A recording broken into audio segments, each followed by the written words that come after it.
This episode contains topics that may be sensitive to some listeners. Check out the show notes for more information. Thank you for tuning in. Time, weather, and... We interrupt our regular program with breaking news. At high sun, there was another explosion in the copper mines, followed by an earthquake. It caused little damage, but was felt all the way to the new Vilirth port in the south. The epicenter is about a bell's drive from the city. Mount Spinell, a stratovolcano, occasionally causes earthquakes as a result of volcanic activity. However, scientists have confirmed this is not the case. The volcano has been quiet for the past 2 years. At this time, we are unsure of any casualties. Several reports say there are miners stuck in one of the mine shafts, but we have not been able to confirm these claims. Our reporter has tried to get in contact with the Van Leerkhoff Mining Corporation. They have thus far declined to comment. The cause of these explosions, although still unknown, might be linked. Where human error was first implied, people have started looking at the Van Leerkhoff Corporation for answers. Stay tuned for more information. This was Karina Sevelin with an extra news flash.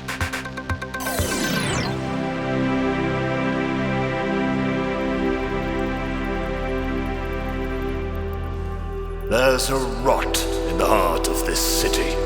The new Vilirth Metropolitan warns about the dangers of a new drug overtaking the streets. The government launched a campaign against the use of neomorphic memories. This city's nothing but copper and visions of the past. It's a black day. For all of us. Who doesn't dream of the times gone by?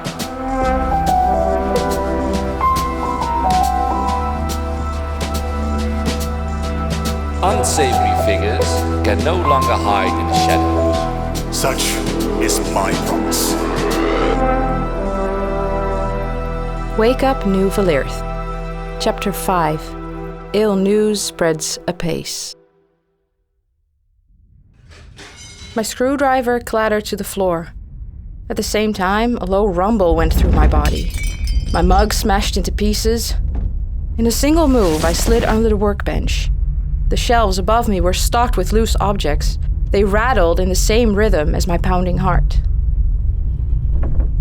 I waited, my breath trapped in my lungs. I could see a sliver of the window which showed me the street outside. Well, technically not the outside. I was still underground. I didn't see anyone running or hear any shouting. A few years ago, a tsunami followed an earthquake. It took minutes for the wave to reach the coast, and after that, even longer for people to notice the underground was drowning. I turned the sound of my transmitter up to listen for evacuation messages. The device was embedded in my prosthetic arm. Useful, since I tended to forget everything that wasn't attached to my body. The speaker, however, was terrible. I'd need to do something about that. No more shocks seemed to be coming, but I remained sitting under the workbench for several more minutes, just in case. I'd hate it if the battery pack I'd stored on top of the shelves came crashing down on me. Perhaps I need to find another place for that. When the underground public announcement system announced 12 bells, I curled out from underneath the table. I glanced outside where people did the same. A man ducked out from under his market stall, shook off the dust, and continued his chant that had been ringing through the workshop all day, trying to lure customers. I looked down at the floor, where my favorite mug now lay in pieces. The mug already had a chip in the rim, but I'd carried it around for years. It was a stupid thing to be attached to. There'd been a text on it that I'd never been able to read because it had long since flaked off. On all accounts, it was ugly and grimy, with oil-stained fingerprinted on the porcelain. But it had been Dad's. At least the shards were big. I took an empty cardboard box and gathered all of them from the workshop floor. I'd fix it later.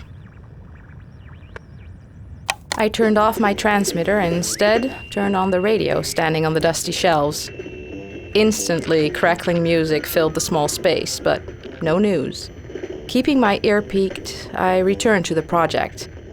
I was trying to fix a radio for my uncle's supervisor. I had taught myself to fix anything that had wiring. At first, it was out of necessity. I could try to fix my prosthetic myself, or not walk. The prices for new prosthetics, or even getting them fixed properly, were far beyond the pay grade of anyone living in the underground. Slowly, my necessity had turned into an interest, and then into work. It didn't earn much, mostly because I barely asked anything if it came to families from the underground, but it paid the bills well enough. I wish it also chipped away at the mounting debts caused by my amputation surgery, but inflation rose faster than I could pay it off. When Willow, a loyal customer of mine because she somehow managed to break her hover every month, had proposed the memory hunt, I didn't have to think for long. Usually my motto was, the smaller the device, the better. Yet for monetary reasons, I started to branch into larger things, such as cars and hovers.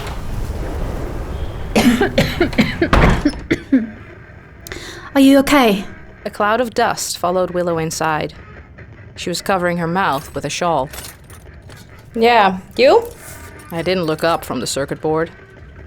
It should make sense why the thing wasn't working, but it didn't. Most likely it was sand.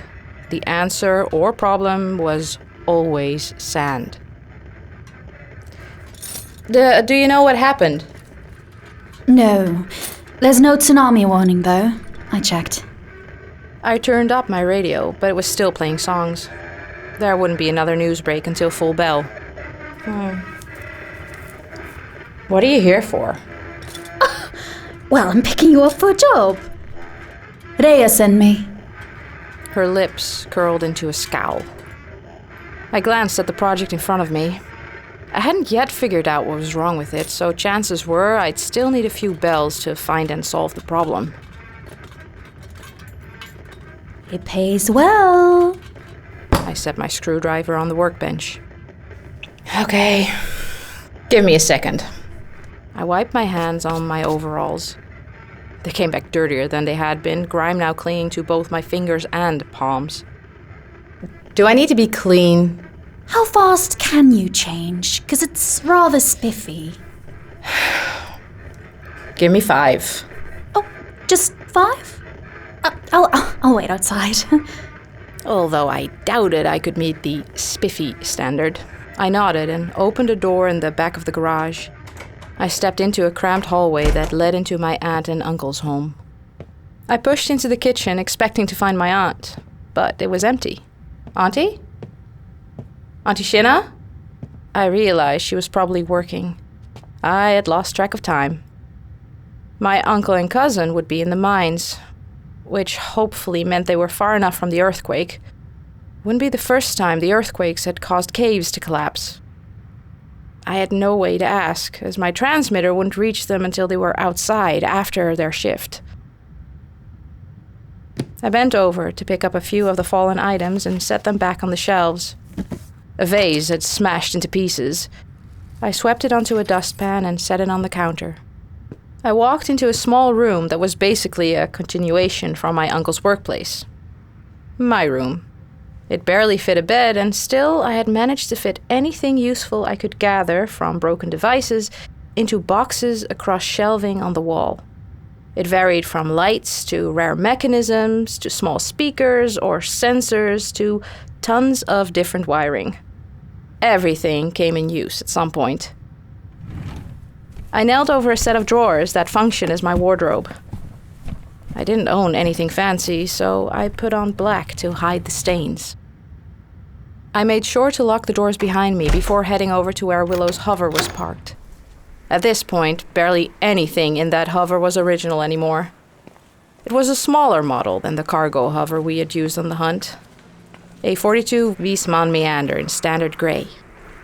Except for the left door, which I had replaced with a blue one I'd found at the dump. It had taken us well, mostly me, some time to get the thing up and running again after it hadn't been used in 5 moonspans. It hadn't helped that someone had stolen the batteries as the hover sat in storage.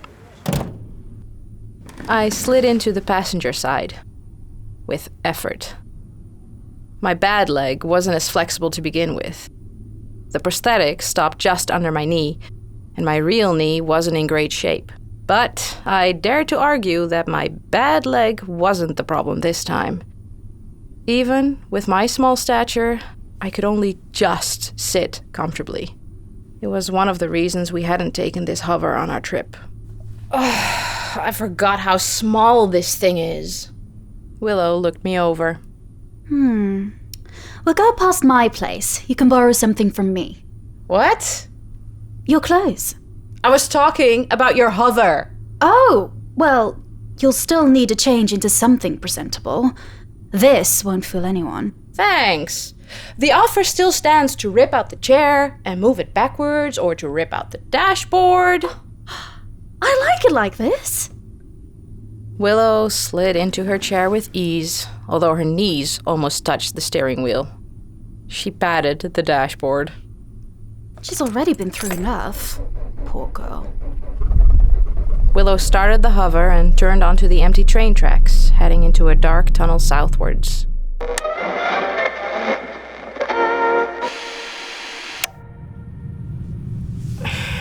Is this really necessary? Yes. I glanced down at the black dress Willow had put me in. I tugged at the hat so it didn't cover half my face. It's supposed to be lopsided. It's fashion. Willow leaned across the hover and pulled one side down again. If you say so.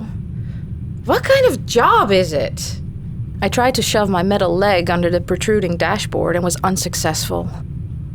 My knee was starting to hurt. Basically bodyguard work. Rhea's exact words. That's all I know. Basically. Sounds ominous. I watched outside as the city flashed past. Underground Vilirth was fragmented. They'd used the unfinished subway to build a city safe from the dust and heat, and used every part of the system for it. But that involved a lot of improvising. Although this, what would have been the central station, was the bulk of the city center, small neighborhoods kept popping up in the different stations throughout the city. The roof of Central Station rose up from the ground by a few meters.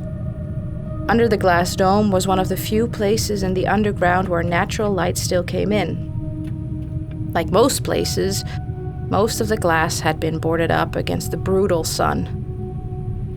The plaza outside, imagined to be a cultural hub, was now no more than an empty square where, on good days, markets were held in an attempt to enjoy a bit of the outside world. Willow and I sometimes indulged, and came up to the plaza at the end of the day when the storms didn't rage and the sun wasn't as relentless. Rhea called us crazy every time we recalled it during long days in the hover, saying it was something weird humans did. Strange creatures, in Rhea's words. All right. We'll be doing the last bit on foot. She parked the hover behind a large building that consisted of different living pods, stacked together into one flat. The structure had been built during Vilirth's rebranding to New Vilirth. A similar building had been promised to my family. The concept behind the pods was modularity. When more people came, more pods could be built and added to the building. Every pod would house a single family, but larger families could buy several pods close to each other to enjoy a modern, modular apartment. I looked through one of the circular windows into one of the pods. It was barely larger than our cargo hover. The interior was gray, dilapidated, and the pod hung slanted, held up by thick cables and studs. I pulled my gaze away when I saw someone move behind the window.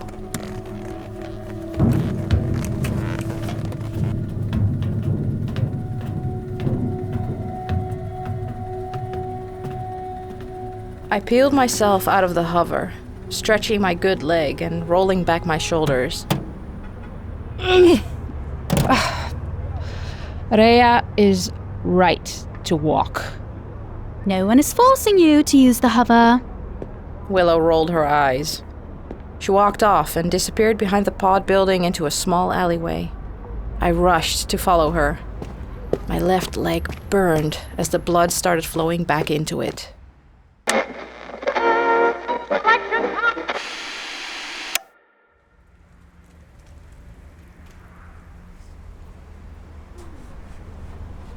Job simple.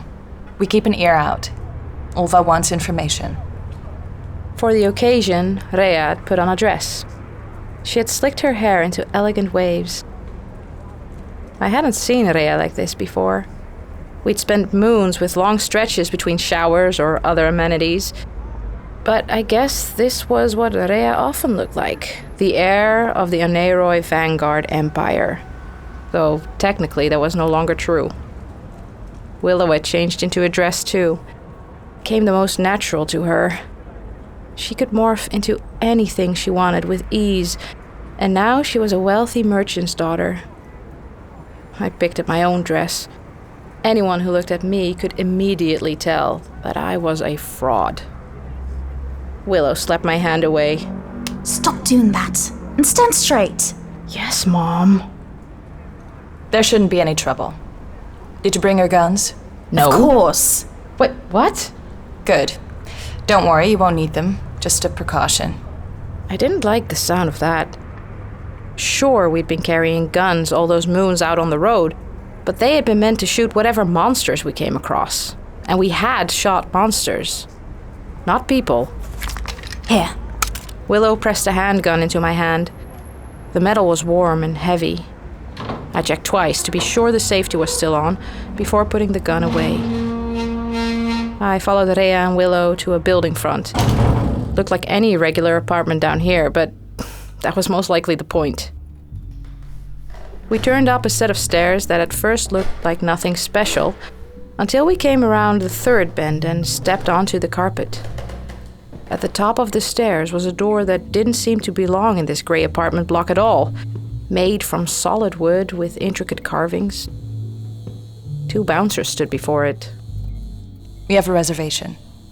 She held out a card. The bouncer nodded and opened the door to let us through. I had never been in an establishment like this. The lights were dim, but they didn't hide the riches of the fabrics, crystal chandeliers, and patrons. Everywhere stood round booths that promised the customers complete privacy. How were we going to listen in on any conversations? This place was made for the freedom to talk without people eavesdropping. We were led past a booth with Dokalfar lounging in their seats, connected with thin tubes to clear bottles behind them. The system was sleek, perfectly modular. I stood for a moment, watching an employee fit in a new bottle of clear liquid. It slid behind the customer on a soundless rail. I finally realized what it was. This is a memory club. These people choose it, Lou. No use in feeling sorry for them. Of course I knew, but it still felt strange. The very memories we had hunted likely hung in the walls here. I looked again at the Dokalfar, slumped in their seats, their eyes glazed over. Except one, standing out in a group with his bright white hair. His eyes locked on us for a second as we walked past. I quickened my pace to catch up with Willow and Rhea, who didn't seem at all fazed by this place, or at least pretended not to. We slid into our appointed booth. Did you feel the earthquake earlier? She scanned our surroundings. It's hard to miss. How can I help you? What seemed to be a combination between a nurse and a waitress appeared at the table. Willow couldn't hide the distaste from her face. The costume isn't accurate. I'd like a beer. I tried to hide Willow's words. No. Willow snapped back into her role. We'd each like a cup of herbata served with a shot of moonshine. Willow threw me a stern look as the waitress left. They don't serve beer here. How should I know?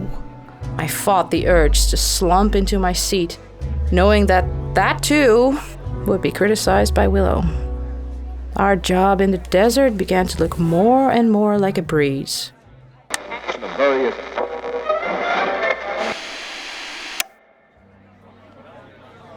Rhea was right.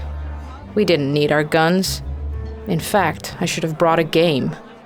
The most boring 4 bells followed. Rhea wasn't a conversationalist, and Willow stopped trying to get something going after half a bell persistently bringing up new subjects. Eventually, we lapsed into silence and waited. Did Ulva say there would be an important meeting here? Mm-hmm. I bet you she was lying. She's punishing you with the torture of boredom. Maybe it got rescheduled? We interrupt our regular program with breaking news. At high sun, there was another explosion in the copper mines, followed by an earthquake. It caused little damage, but was felt all the way to the new Vilirth port in the south. The epicenter is about a bell's drive from the city. Mount Spinel, a stratovolcano, occasionally causes earthquakes as a result of volcanic activity. However, scientists have confirmed this is not the case. The volcano has been quiet for the past 2 years. At this time, we are unsure of any casualties. Several reports say there are miners stuck in one of the mine shafts, but I jumped up.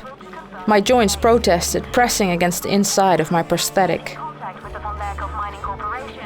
Aren't your uncle and cousin? Yeah, they're working today. I gestured at Willow to be quiet. My heart started to race. People have started looking at the Volnerkov Corporation for answers. Stay tuned for more information. This was Karina Sevelin with an extra news flash. I need to go. We're not done here, Tuula. I'm sorry. I wasn't listening. I walked towards the door. I pushed past the security guard. Hey, ladies! You okay? He called after me, but I continued, quickening my pace. I misstepped on the carpet. My prosthetic foot slammed down on an angle. Only the railing stopped me from tumbling down the stairs. Pain shot through my shoulder, but I continued on. The words from the radio echoed through my head. It had happened again. My uncle's friend had lost his son in the second collapse. What if it was my uncle or cousin this time? While I ran, I tried to call him with my transmitter. It didn't reach him. I left the alley and passed the phone booth. I backtracked. I dug up a copper coin from inside my boot and slid it into the phone. I dialed the number.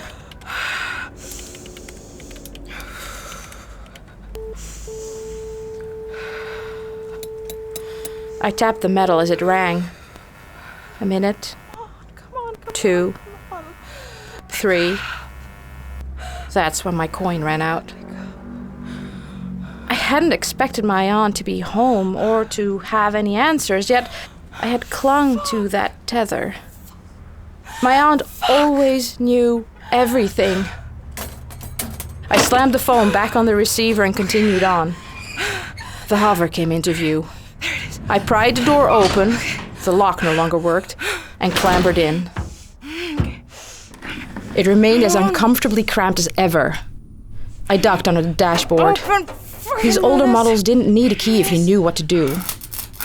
It took a few minutes, but when I managed to connect the right wires, the hover rumbled to a start. Yes! Even with working air conditioning, the hover turned into a sauna almost instantly after coming out of the underground and into Upper Vilirth. It was strange getting used to it again after being underground all the time. If I hadn't been in a hurry, I might have been able to enjoy a bit of sunlight. Let's go. I turned on the radio. Midnight with Matt and Mason. Yeah! Never do that again.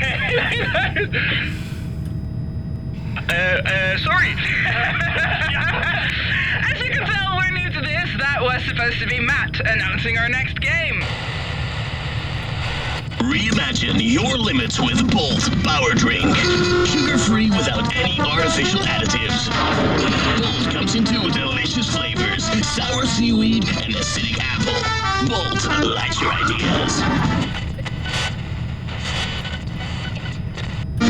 To turn on the lights of our city, we need coal. And for coal, we need you. Providing a better life for millions of Vilirthians is an important task. Become a miner today. I turned the radio off. I left the city behind and hovered above the road that led to the mines. The dust cloud was the first sign of what had gone awry. The row of cars standing in traffic was the second. Instead of settling behind the row of cars, I turned off the solid road and onto the sand. People spilled out of the cars, some stuffed together in the vehicles with up to 10 people. These weren't officials coming to assess the damage, although there were some crisp black vehicles stuck between the clunkers. These were the families of the miners. I even recognized a car I was sure I'd worked on. I clamped my teeth together and set on. I entered the dust cloud at its fading edges. I'd never been to the mines. When the last collapse happened, my aunt had stopped me from leaving and made me wait. Those had been excruciating bells as we sat huddled together on the couch until the door opened.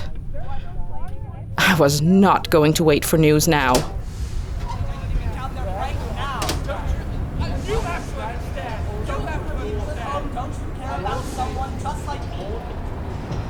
The heat hit me when I jumped out of the hover. The dress swished around me, barring me from running full out. I wound through the cars with the rest of the crowd. These were people I recognized, not because I knew them, but because they looked like me. They too had come from the north for the promise of more wealth and security in New Vilirth, and then they'd all been dumped in the mines because they were the only ones poor enough to want to do this job. Hold it! An officer shouted over the throng. I stood in a line opposite 20 other officers. They held shields, acting as a human barricade against the masses. People hadn't started pushing yet, but they were getting close. I felt it static in the air, the anger and the fear. What's going on? Sirs and madams, you don't have to ask you all to calm down. Oh, shut up, you won't answer! I see it. I said stop it. Ma'am, I'm going to have to ask you not to cross the line. Stay on the perimeter. Respect the Move along. I said move along.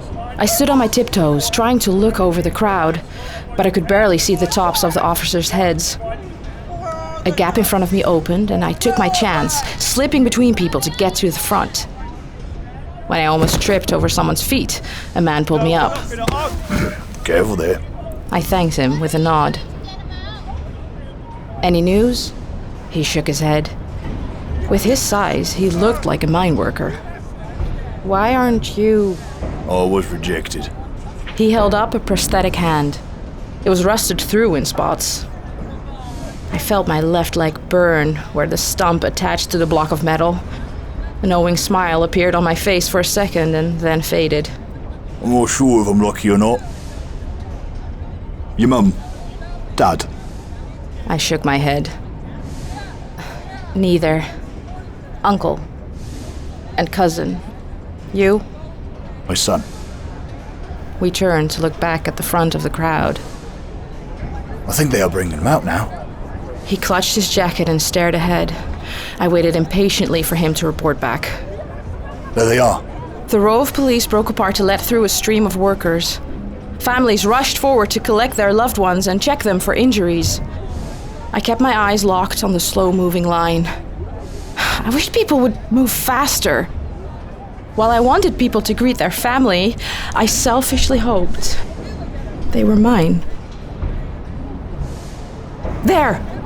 I recognized the dark shock of hair. But when the man turned towards me, it wasn't my uncle. A man rushed to greet him, and I continued looking. The bodies around me hummed with anxiety. How many people were going to come out? I glanced at the hand of the man next to me. It was white around the folds of his jacket. He hadn't spotted his son either.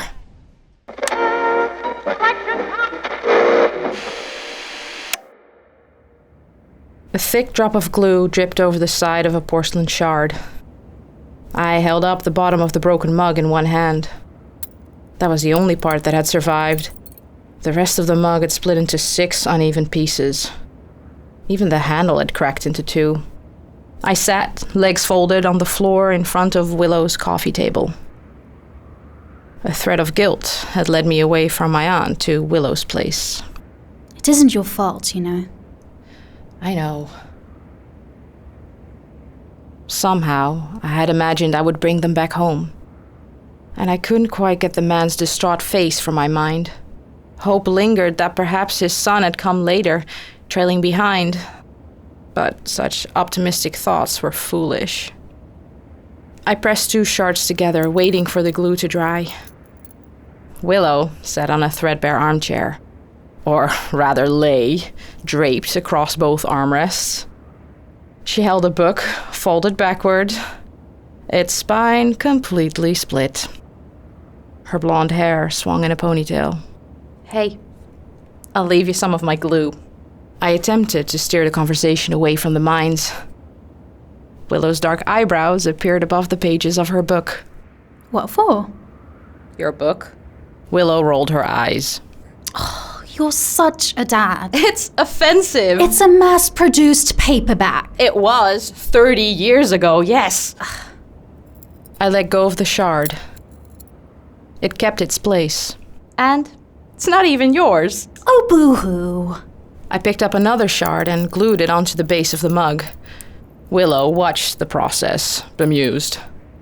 We lapsed into silence until the door opened and Rhea came in.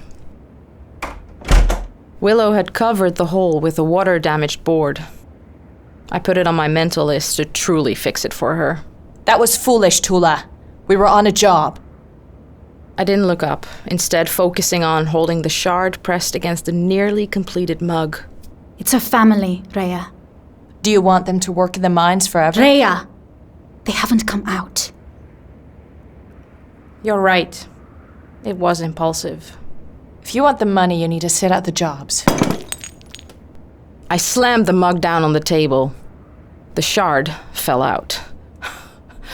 You do not need to tell me how to do my work, Rhea. I looked down at my mug and picked up the shard again. My hands trembled. I felt Willow's hand on my shoulder. Rhea laid 2 envelopes on the table. She sat down on the couch behind me.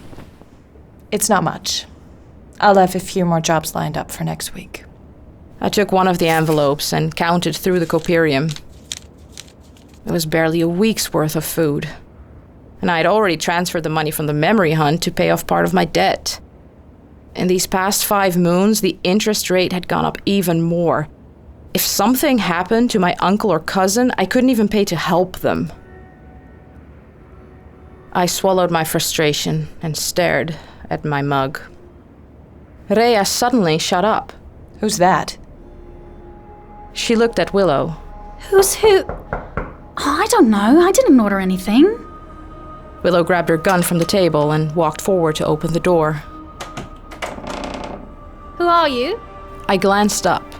A Dakalfar stood in the doorway. Like Rhea, he barely fit inside the doorframe.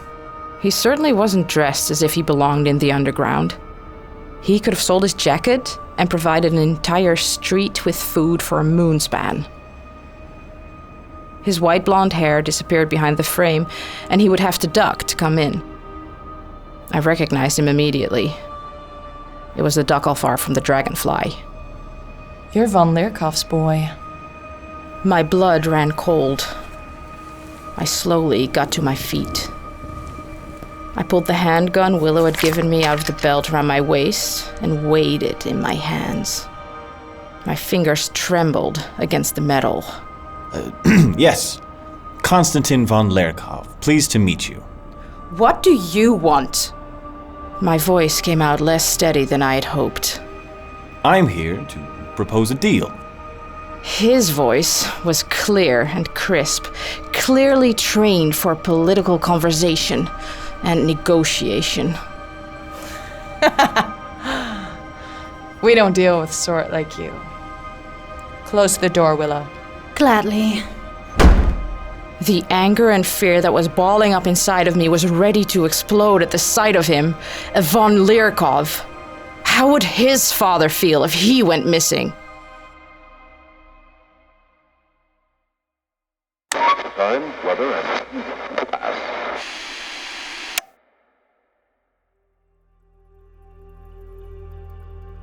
Wake Up New Vilirth is created, produced and written by Lisa van Hees. Directed and co-produced by Iris-sanne van der Aar.